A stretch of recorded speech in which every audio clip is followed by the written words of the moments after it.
9 ta dugona va 9 ta hur qiz. So'nggi paytlar ular o'zini g'alati his qilishar edilar. Doim nimadirlarni yegisi kelishar edi. Qizig'i, ularning barisi menstruatsiya oyi payti ularning hech qaysi biri bo'lmaydi va klassika bo'yicha keyinchalik ulardan biri ichida g'alati kuchli og'riqni his qiladi va oxir-oqibat homilador bo'lib qolganini bilib qoladi. Va ular ham homiladorlik testini olishadi va ko'zlari moshdek ochilib qoladi. Lekin qanday? Axir u va dugonalari hammasi qiz bola edi. Har biri 18-17 yosh. Bu haqda maktab ma'muriyati va ota-onalar xabar topishadi. Ginekolog esa qizligi butun, lekin homilani tasdiqlaydi. Eng katta savol tug'iladi. Qanday qilib?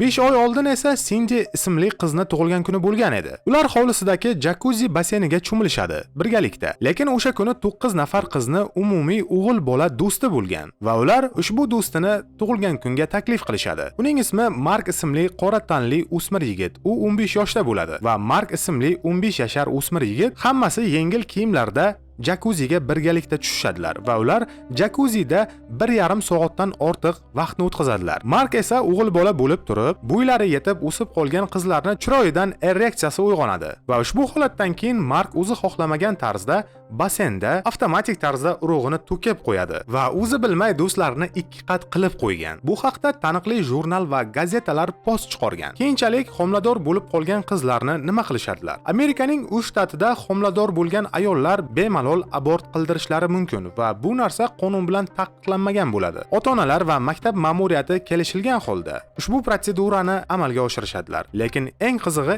endi boshlandi. Agarda siz videoni oxirigacha ko'rsangiz, bu ma'lumotlarni bilib olasiz. Hamda kommentariyada o'z fikringizni qoldiring, videoni do'stingiz bilan ulashib qo'ying. Obuna bo'lgandan keyin qo'ng'iroqchani yoqish esingizdan chiqmasin. Shaharda gap faqat shu haqida edi. 9 ta qiz o'zini g'alati his qilar edi. 9 tasi ham kuni bo'yi ovqat izlar edi. Birining aytishicha, men kechasi bilan turib xolodilnikdan kolbasa izlab yeyar edim. Ikkinchisi esa shokoladni ketchupga botirib yeyishni yaxshi ko'rar edi. Uchinchisi esa Amerikaning ko'plab joylarida ot go'shti taqiqlangan bo'lsa-da, u ot go'shtini tatib ko'rishni ota-onasidan bir necha bor so'ragan edi, xuddi toksikoz bo'lgan paytidek. Ota-onalar hayron qoladi, muallimlar hayron qoladi. Hatto mahallada gap tarqatish bo'yicha chempion bo'lgan xola ham juda ham hayron bo'lgan. Ammo hammani hayratga solgan narsa mutlaq boshqa narsa edi. Mishmishlar tez tarqaladi. Nega aynan shu 9 ta qiz? Nega aynan o'sha tug'ilgan kundan keyin? Va nega aynan o'sha jakuzi? Internetda esa vaziyat butunlay nazoratdan chiqadi. Kimdir yozadi, bo'lishi mumkin emas. Kimdirlar esa bu fantastika yoki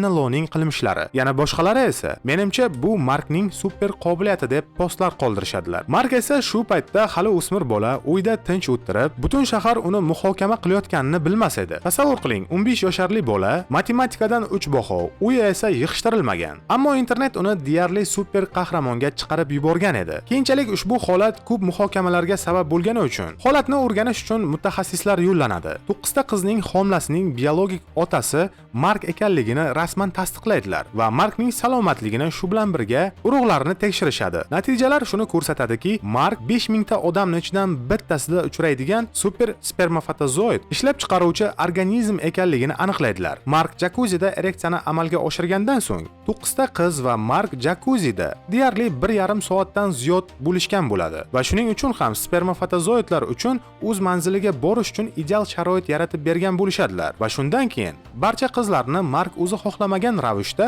homilador qilib qo'ygan bo'ladi. Bu juda ham katta sensatsiyaga erishib ketadi va butun dunyo internet olamida tarqab ketadi. Ushbu voqea bir necha 10 yillar oldin bo'lgan bo'lsa-da, hozirgi kungacha butun dunyoni hayratga solib kelmoqda. Hozirgi kunda esa Mark McDonald's nuqtalaridan birida menejer bo'lib ishlamoqda. 9 ta qizning ichidan faqatgina bir donasi Mary degan qiz o'sha paytda abort qildirmaydi va sog'lom bolani dunyoga keltiradi. Keyinchalik Meredith va Mark turmush qurishadi. Ular hali hanuz baxtli. Shunday qilib bu voqeani men oxiriga yetib juda ham kulgim keldi. Dunyoda va tarixda shunaqa hodisalar ham ro'y berib turar ekan. Sizga esa agarda ushbu video yoqqan bo'lsa, videoga like bosing, do'stingizga ulashib qo'ying. Obuna bo'lish esingizdan chiqmasin. Qolaversa, qo'ng'iroqchani yoqib qo'ying. Meni kelgusi videolarim chiqqanda birinchilardan bo'lib ko'rish uchun. Undan tashqari azizlarim, kommentariyada o'zingizni fikringizni qoldirishingiz shart. Sizlar bilan esa kelgusi ko'rsatuvda ko'rishguncha salomat bo'ling.